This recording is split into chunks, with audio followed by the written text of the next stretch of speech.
Well, Brian, it's good to be back, man. It's great to be back. I mean, have a new season of Dead Reckoning, and it's totally awesome because it's different. New set. I'm not sitting, though. I'm so used to sitting when we do this show. We kind of like sit and kick back and put our feet up on the desk and stuff when we normally do this, but, you know, no, this is cool. We get to do it like broadcast We style. did decide, we decided to try web TV. So season 2 is going to be entirely web television. Yeah.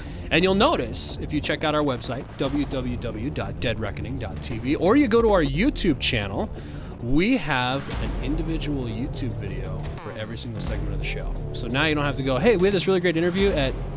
Yeah, it's at 24 minutes into this episode. You know, that's what No, you know what? Everything is going to be self-contained. Right. Into its own segment. And so what you're watching right now is, or listening, because this is going to be podcasted. We'll strip out the audio for you. Your mom would be very upset. My mom would be. Mom, don't be upset. Your podcast is still going to be available for you on Saturday morning. So we got a great show for you. This is the Spindle. In the Spindle, in just a couple seconds, we're going to be talking about Miley Cyrus and religious persecution. And then for Above the Pay Grade, we have the Jim Campbell with Alliance Defending Freedom talking about religious persecution. Yeah. New Mexico ruling just came down. And then on Dad Life today, more Miley Cyrus. I mean, how can you not? How can you not? Like Billy Ray. Somebody's father failed. Really? Okay. Really, Billy Ray. Yeah. So, anyway, on to the speaking Spindle. of somebody's father. I got in trouble. I got in trouble yesterday for putting on our Facebook page, our Dead Reckoning Facebook page, saying that Miley Cyrus was a pathetic clown during her performance yesterday. That's just not very Christian of you. So, right. My first thought is, just because I'm a Christian and this might have a faith-based audience doesn't mean I can't speak my opinion. Let's step on some toes here. Come on. Let's do it. That's what this show's for. Okay, so here's my point. Her performance was pathetic. Okay. And she was a clown. It was disgusting. She had, in the hair, her hair was actually a little bit clownish. Yeah. And so thereby, consequently, it makes her pathetic because she did the performance. If you call that a performance, I mean... I wouldn't even call it a performance. Now, let's evaluate for a second performance arts. Okay, let's contrast her to Lady Gaga, the other woman who's kind of like... push the envelope kind of. Well, Lady Gaga comes out singing A, opera, B, with a giant nun-looking square thing on her head. It was awesome, okay? When I think of performance arts, I think Lady Gaga's performances sum it up nicely. And I'm not talking, let's take morality out of it. Yeah, we're not evaluating the content. No, right we're not. now. I'm just saying strictly performers. Yeah. Lady Gaga's awesome. I'd pay money to watch her. She's creative. I mean, she does creative things. I mean, meat dresses and all that. It's just absurd, but it's costumes. She's creative. I mean, it's fantastic. Okay. And yet Miley, what happened? Miley. You listened to your handlers, and this is my thing. I don't have a big thing about Miley. I mean, look. You can be mad at Miley, but the fact is Miley is not her own person. Miley is a brand, and she has handlers. She has people planning this. Somebody thought that this was a good idea, and she went along with it. Okay, and yes. By the way, people. But we should tell people what we're talking about. VMA, Miley Cyrus did MTV a Video Music Awards 2013 thing. Miley Cyrus is doing this. It was. Oh, please, can you stop? Stop. Hey, she did it. I can do it, right? No, it's... See, we didn't have this ability to do this when we were just doing the podcast. That was kind of fun. Keep the gestures to a minimum, but mom's listening to the podcast, so we're cool. Or watching. She might be watching. She probably is. It's our first episode of season 2, so she's probably watching. Yes, Miley Cyrus. I got something on my Spindle that's arts related. But I'm not done yet. Oh, keep going. Okay, now, back to performance arts. You've got Lady Gaga over here, and you've got Miley Cyrus over here, okay? Now, what did Miley do that was even remotely artistic? I can't think of anything. I can't think of anything. The one thing she might have done is pick out her costumes. But she didn't dance well. And actually, it was embarrassing. It was so You'd think her handlers would have paid her to do... Okay, she didn't dance well. She didn't do any... she didn't sing well. In fact, if you notice in the count, it's a minute into the... Before she starts singing. Before she even starts saying a word. She says something like, come on, make some noise, and she's kind of sounded like a cat. But she had her tongue hanging out like a dog. Yeah, see, I don't understand. But, I didn't get that give her some credit, though. She came up through the Mickey Mouse Club. Okay. What have the rest of them done? Well, Britney did exactly what she just did only a decade ago. There you go. And that's my problem with Miley Cyrus and the entire VMA thing is not only was it bad performance art, but could you please not be a walking cliche? Okay, because it is now a cliche. Okay, Disney Channel child star grows up to become a slut. Okay? And we can all be somewhat honest that we didn't expect really anything different. That's sad. But we didn't expect it to be so on our culture. So bad. Yeah, it was just badly done. Just badly done. Just horribly done. Okay, so that's I'm gonna do one Spindle item today. That's it, because we're gonna talk a little bit more about this in one of our other segments. Because we got to talk about Billy Ray. I do want to make a note. I do want to make a quick note before you go into your Spindle. That performance arts, when evaluating performance arts, I would probably, I have my own set of evaluations. It's kind of like contemporary art. It means something different to everybody.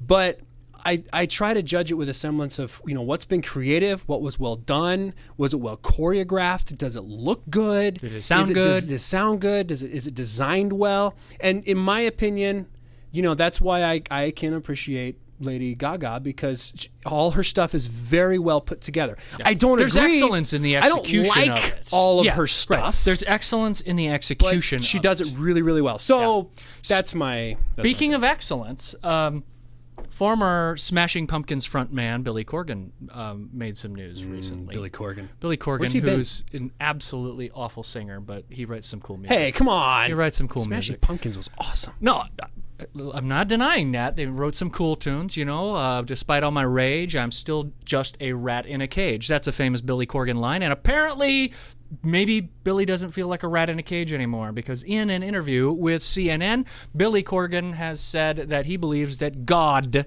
is rock and roll, the next frontier for rock and roll. Now, of course, I think Billy Corgan there is an entire music industry subculture of Christian rock and roll. There is a subculture of Christian rock and roll, although Billy Corgan just thinks that God has been left pretty much unexplored in rock and roll.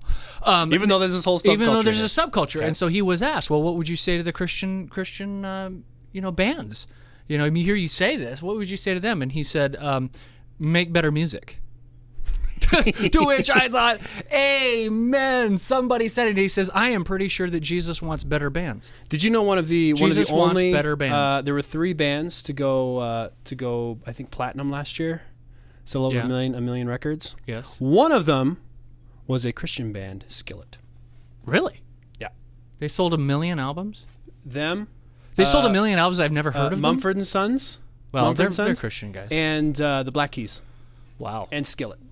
That's really quite phenomenal. Awesome. Anyway, I liked Billy Corgan saying Jesus wants better bands, and then he says, "Stop copying U2. U2 set the template, and so stop trying to copy U2. It's not just U2. It's like in the Christian CCM, that's contemporary Christian music subculture. One of the things that I don't like is when the world does something and there's a certain artist that sounds a certain way. I remember, it was like Pearl Jam.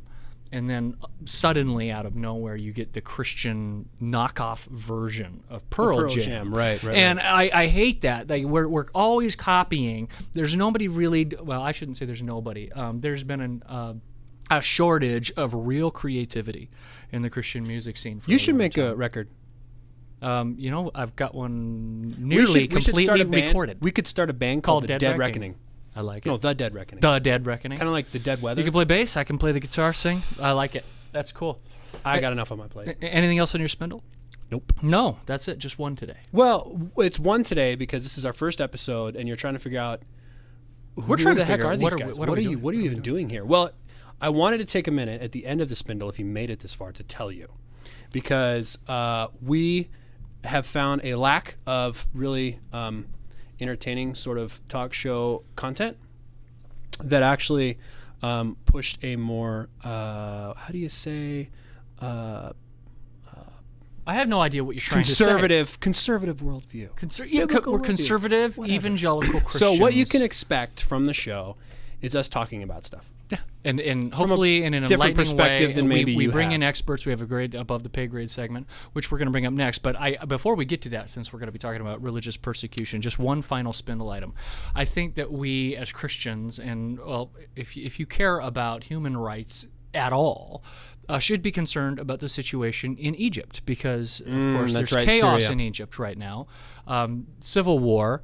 The military versus the Muslim Brotherhood, and squeezed in the middle of this is the Egyptian Coptic Christian community, who's having their churches burned to the ground, and the people are under intense persecution right now, and it just doesn't seem like they really are caught in the middle, because they can't really, nobody's for them. Right. And we just don't hear enough about it. And of course, seems like the Middle East is falling apart generally. Now we're about to have another war in Syria because, by all reports, Bashar al-Assad is gassing his own people with chemical weapons. It's an ugly world. It's an ugly world out there. So we're praying for our Christian brothers and sisters in Egypt. That the Lord would sustain them through this time. And now we have subsequently lost every single one of our non-Christian audience. We did? Yeah, you just said we're praying for somebody on the... Oh, no! Oh, that's right. No, it's okay to say praying for. Remember? Because when some tragedy happens, lots of non-Christians right. That was say, I'm praying If you guys want to hear some of our older stuff, that brings up another good point, too. And this is a weird spindle because we're doing all this, like, here's who we are. Yeah. We have 15 episodes of a podcast up already. Yeah. And we have all of last season's stuff, which is a little bit different. We're calling that the commentary now, so we'll have that.